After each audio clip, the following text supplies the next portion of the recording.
మన మనసులో ఎన్నో శబ్దాలు, ఎన్నో స్వరాలు, అపవాది స్వరాలు వినపడుతున్నప్పుడు నువ్వు దీని నుండి బయట పడతావా?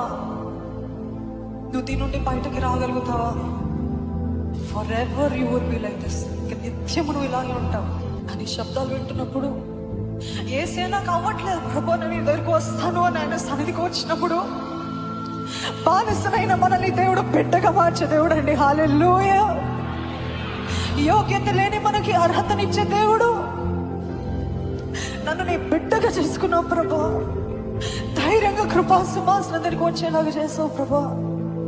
ఎన్నో గొలుసుని తెప్పేసావు అన్నవారు ఉన్నట్లయితే మీ చేతులను వైపెత్తుతారా?